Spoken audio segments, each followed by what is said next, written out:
Баршаңызға сәлем достар, қош келдіңіздер менің каналыма. Бүгін мен сіздермен тамский пальчики десертінің рецептімен бөлісетін боламын.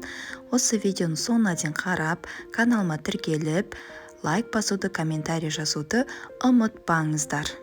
Бізге керек ингредиенттерді айтып өтейін.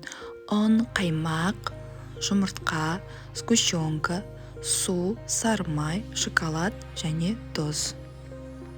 Алдымен сотейникке су құйып, сары май салып, шымшыт тұзымызды сеуіп аламыз. Жаға дайындап алған основамызды отқа қойып, отнасын баяндау жағып, сары майымыз ерігенше араластырып тұрамыз.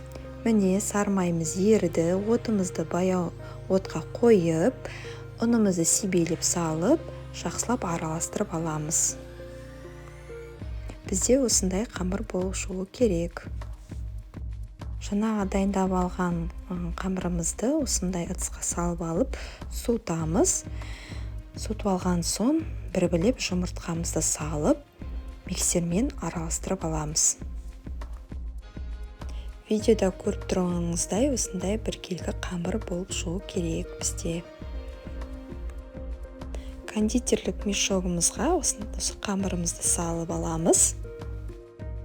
Протеинді алдын ала дайындап қойдым. Протеинді майламаймыз. Себебі біздің қамырымызда жаңағы сары майымыз бар.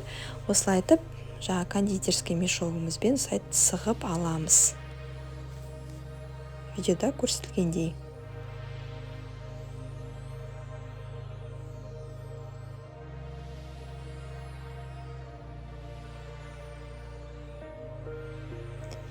градус қызып тұрған пеште 20 минут пісіріп алатын боламыз.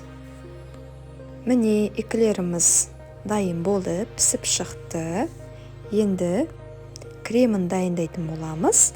Оған бізге дейін қаймақ пен сгущенкамызды араластырамыз.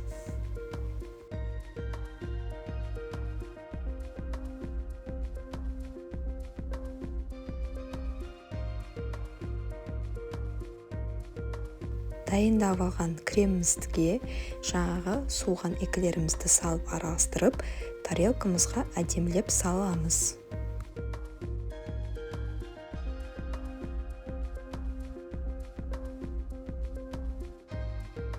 Шоколадты ғана жасаймыз. Оған сотейімізге шоколадты салып, 2 ас қасық сүтті қосып, баяу отта жайлап ертіп аламыз.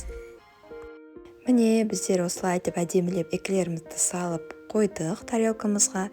Енді жаңа ерітілген шоколадты үстіне жағып шығамыз.